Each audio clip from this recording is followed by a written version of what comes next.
नमस्कार साथियों, आज हम जानेंगे और कैजुरिना ट्री पोएम की लाइन बाय लाइन एक्सप्लेनेशन। ये कविता लिखी गई है तोरू दत्त के द्वारा। चलिए शुरू करते हैं। लाइक ए ह्यूज पाइथन, एक बड़े अजगर की तरह, वाइंडिंग राउंड एंड राउंड, गोल घेरे बने हुए हैं, गोल गोल गोल गोल। द रगड ट्रंक, और उस पेड़ का जो तना है वो रगड रफ हो रखा है। इंडेंटेड डीप विद स्कार, और उसके तने पर स्कार घाव के निशान बने हुए हैं। डीप गहरे बने हुए हैं, इंडेंटेड यानी धसे हुए हैं। Up to its very summit, और ये कहां तक है? इस पेड़ की समिट, जो सबसे ऊपर की जगह है, वहां तक, नियर द स्टार्स, जहां तारे दिखते हैं, यानी इस पेड़ के टॉप मोस्ट जगह तक। एक क्रीपर क्लाइम्स, उसके ऊपर एक क्रीपर चढ़ रखी है। क्रीपर का मतलब एक प्रकार की बेल होती है, वो चढ़ रखी हैं। बहुत मजबूत बेल है ये। इन हुज एम्ब्रेसेस बाउंड, अगर ये जो है इसकी एम्ब्रेस, ये किसी को लिपट ले, उसको पकड़ ले, जकड़ ले, no other tree could live, कोई दूसरा पेड़ जिंदा बच ही नहीं सकता, सरवाइव कर ही नहीं सकता। बट गैलेंटली, लेकिन जो हमारा वाला पेड़ है और कैजुरिना ट्री, वो खड़ा है इसे बहादुरी के साथ लिए हुए। The giant wears the scarf, और ये जो हमारा बड़ा सा पेड़ है वो उस क्रीपर को इस प्रकार से लिए हुए हैं जैसे कि कोई अपने आप को सजा रखा है स्कार्फ से। स्कार्फ लोग पहनते हैं अपने आप को सजाने के लिए, तो ये पेड़ भी उस क्रीपर को एक सजावट के रूप में इस्तेमाल कर रहा है। एंड फ्लावर्स आर हंग, और वहां पर फूल लटक रहे हैं। And crimson cluster, red colour के गुच्छे बन रखे हैं। ऑल द बॉज अमंग, और वहां जितनी भी डालियां हैं उन सभी डालियों पर लाल कलर के फूलों के गुच्छे लगे हुए हैं। Whereon all day are gathered bird and bee, और जहां पर सारा दिन इकट्ठा होते हैं पक्षी और मधुमक्खी। एंड आफ्टर एट नाइट्स, और रात के समय अक्सर, द गार्डन ओवरफ्लोज, हमारा जो गार्डन है वो ओवरफ्लोज। ओवरफ्लोज का मतलब पूरा भर जाना, उसके ऊपर से उफान आना। विद वन स्वीट सॉन्ग, और ये उफान किस चीज का होता था? वन स्वीट सॉन्ग, एक मधुर सा प्यारा सा गाना होता। That seems to have no close, और ऐसा प्रतीत होता है कि उस गाने का कोई अंत नहीं है।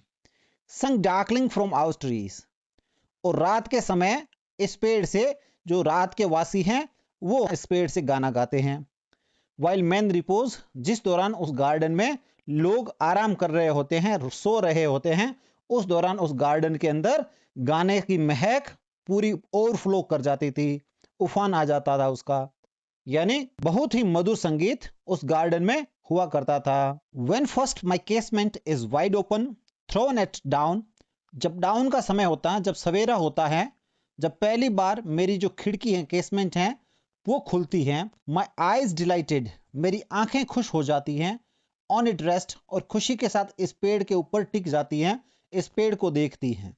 समटाइम्स, कभी कभार, एंड मोस्ट इन विंटर्स, और सर्दियों के समय अक्सर, ऑन इट्स क्रेस्ट, और इस पेड़ के ऊपर टॉप पर, एक ग्रे बबून, एक दूसर रंग का बबून, एक बंदर, सिट्स बैठता है, स्टैचू लाइक अलोन, एक स्टैचू की तरह, मूर्ति की तरह वहां अकेला उस पेड़ पे बैठता है। वॉचिंग द सनराइज, और वहां से वो सूर्य उदय को देख रहा होता है। वाइल ऑन लोअर बाउज, और इसी दौरान वहां जो नीचे की जो डालियां हैं वहां पर, हिज प्यूनी ऑफ स्प्रिंग, उसके जो छोटे छोटे से जो बच्चे हैं, लीप अबाउट, वो उछल कूद कर रहे होते हैं। एंड प्ले, खेल रहे होते हैं। एंड फार एंड नियर, और वहां आसपास में, कोकिलाज, कोकिला कौन होती हैं?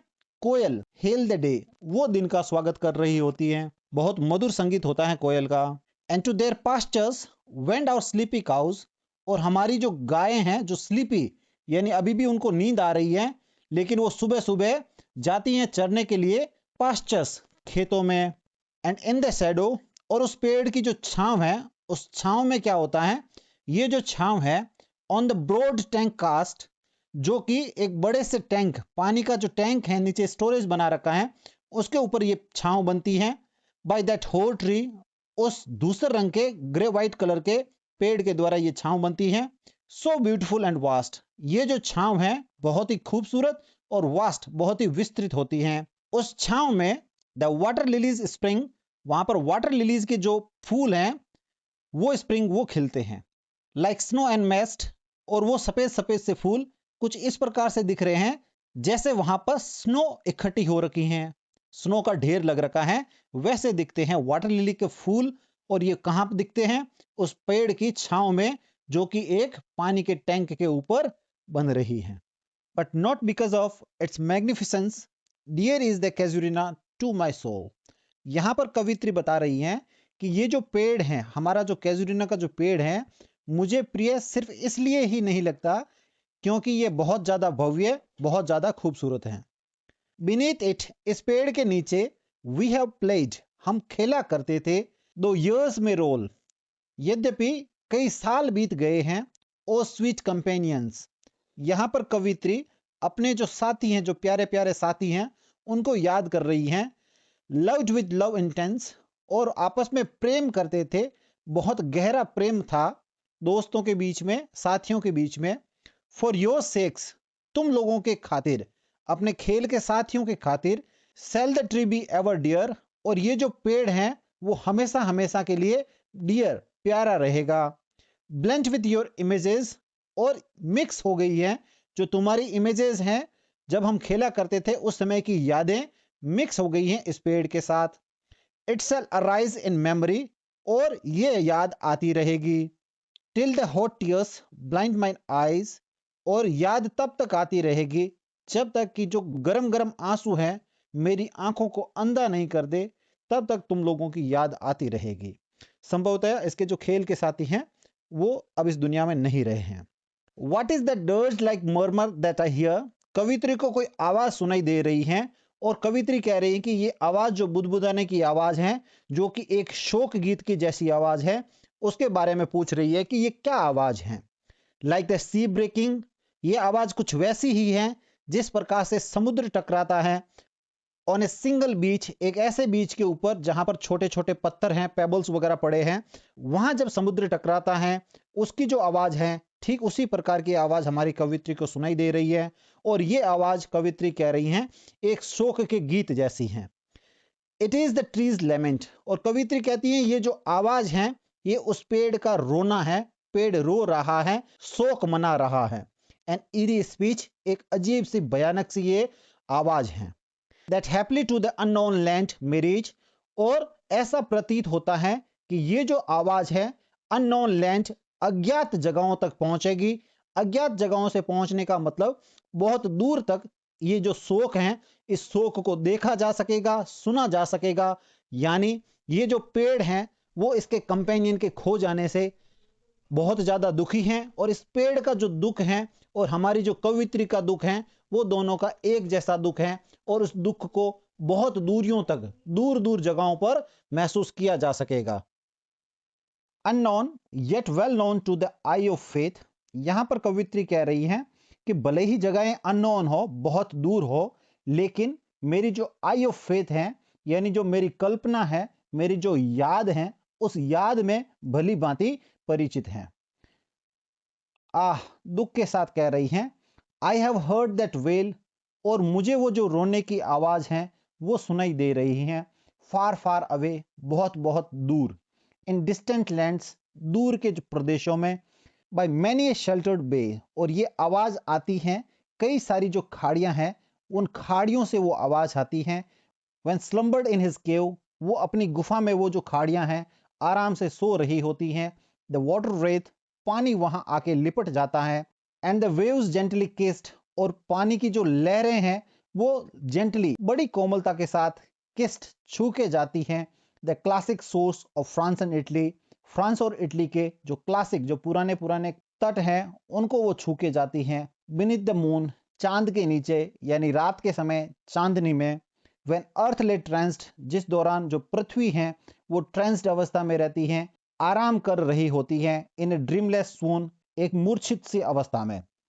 तो यहां पर कवित्री कहती हैं कि भले ही मैं दूर आ गई हूं, अब कवित्री फ्रांस या इटली में रहती हैं, और ये जो अननोन, जो दूर की जगह है, यहां पर भी मुझे याद आती है उस पेड़ की, और उस पेड़ के नीचे जब हम खेला करते थे उन बातों की याद आती हैं।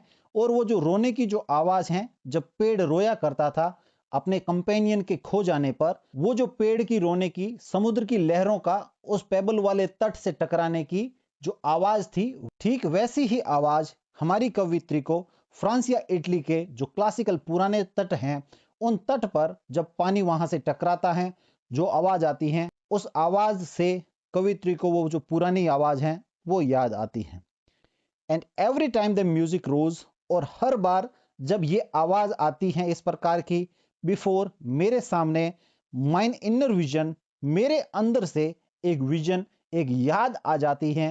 रोज, उस याद में क्या आता है? ए फॉर्म सब्लाइम, एक बहुत खूबसूरत सी आकृति आती है मेरे सामने। दाई फॉर्म, तुम्हारी आकृति। ओ ट्री, यहां कवित्री पेड़ को याद करते हुए कहती है कि तुम्हारी आकृति मेरे सामने आ जाती है। As in my happy prime, और ये आकृति उस समय की होती है जब मेरे सबसे खुशहाल दिन हुआ करते थे। ऐसा दी, जब मैं मेरे खुशहाल दिनों में तुम्हें देखा करती थी, वैसी आकृति मेरे विजन में आ जाती है। In my own loved native clime, और वो आकृति किस समय की और कैसी आकृति है? In my own loved native clime, यानी वो जो क्लाइमेट, वो जो वातावरण जो मुझे बहुत ज़्यादा प्रिय था, नेटिव यानी जो मेरे खुद के देश का था, उस वातावरण की याद आ जाती है। देयरफॉर आई फेन, और इसीलिए मैं ये चाहती हूँ, वुड कॉन्सेक्रेट ए ले, और मैं एक कविता की रचना करूँगी जो डेडिकेट करूँगी अनटू दाई ऑनर, आपके सम्मान में, ट्री, उस पेड़ के सम्मान में, beloved of those who now in blessed sleep, और ये जो पेड़ हैं उसे प्यार किया जाता था उन लोगों के द्वारा जो अब ब्लेस्ड स्लीप, सो रखे हैं, जिनकी डेथ हो गई है, मृत्यु हो गई है। फॉर ए, और हाँ, रिपोज, वो सो गए हैं, उनकी डेथ हो गई है, आराम कर रहे हैं। Dearer than life to me, वो लोग और उन लोगों की जो यादें हैं वो मुझे प्यारी हैं मेरी खुद की जान से भी ज्यादा। अलास, बहुत दुख हो रहा है। वर्दे, कितने अच्छे थे वो, कितने प्यारे थे वो। Mayst thou be numbered when my days are done, यहाँ कवित्री कह रही हैं कि तुम्हें याद रखा जाएगा। यहाँ पर उस पेड़ के बारे में बता रही हैं कि उस पेड़ को याद रखा जाएगा मेरे जाने के बाद में भी। इस कविता के जरिए उस पेड़ को ये अमर कर देना चाहती हैं। विद डेथलेस ट्रीज, और कवित्री ठीक उसी प्रकार से इस पेड़ को भी अमर कर देना चाहती हैं जिस प्रकार से वो जो डेथलेस ट्रीज, जो अमर पेड़ हो रखे थे, लाइक दोज इन बोरोडेल, ठीक उसी प्रकार से जिस प्रकार से एक बोरोडेल में जो पेड़ हैं जिसे विलियम शेक्सपियर ने अपनी कविताओं में अमर कर दिया था, यहाँ कवित्री चाहती हैं उस कैजुरिना ट्री को भी वो अपनी इस कविता में अमर कर दे। अंडर हुज ऑफुल ब्रांचेज, वैसा पेड़ जिसकी गंदी सी जो शाखाएं थी उनके नीचे, लिंगर्ड, उसके नीचे भटकते रहे, पेल, फीके पड़ के धुंधले से चित्र, फियर, डर के, ट्रेमलिंग होप, कांपती हुई आशा के, डेथ, मृत्यु के, द स्केलेटन, और कंकाल के, एंड टाइम द शैडो, और उस समय के बारे में, वो सारे चित्र, वो सारे जो फिगर्स हैं इस पेड़ के नीचे बने रहे। कवित्री इस कविता के जरिए इस पेड़ को, इस पेड़ से जुड़ी हुई यादों को अमर कर देना चाहती हैं। एंड दो वीक द वर्स, और यहाँ पर कवित्री इस बात को भी स्वीकार कर रही हैं कि ये जो कविता है वो इतनी मजबूत नहीं है, कमजोर सी कविता है। दैट वुड द ब्यूटी फेन, और उस कविता में ऐसी इच्छा है कि तुम्हारी जो खूबसूरती है उस खूबसूरती को मैं दिखा सकूं। ओ फेन रियर्स, और मैं ऐसी इच्छा करती हूँ कि वो जो वातावरण है उस वातावरण को वापस रिहर्स कर सकूं, वहां पर वापस ला सकूं। May love defend thee from oblivion's curse, यहाँ पर कवित्री कहती हैं, उस पेड़ के बारे में कह रही हैं कि जो प्रेम है वो तुम्हारी रक्षा करेगा ओब्लिवियन का जो कर्स होता है, यानी जो लोग भूल जाते हैं, उस भूल जाने के कर्स से, उस श्राप से तुम्हारी रक्षा करेगा प्रेम। प्रेम तुम्हें लोगों को याद दिलाता रहेगा कि इस प्रकार का यहाँ खूबसूरत सा पेड़ हुआ करता था और इस पेड़ के नीचे इस प्रकार की गतिविधियां हुआ करती थी, बच्चे कितने खुशहाली के साथ खेला करते थे। इस प्रकार से यहाँ कवित्री कहती हैं ये जो प्रेम है इस पेड़ को इस कविता में जिंदा बचाए रखेगा, हमेशा हमेशा के लिए अमर कर देगा। ठीक उसी प्रकार से जिस प्रकार से शेक्सपियर ने बोरोडेल में जो पेड़ हैं उसको अमर कर दिया था। मेरी इस कविता के जरिए मैं भी ऐसी कामना करती हूँ कि ये जो पेड़ हैं वो अमर हो जाए, और ये जो कविता है वो मैं इस पेड़ को डेडिकेट करती हूँ।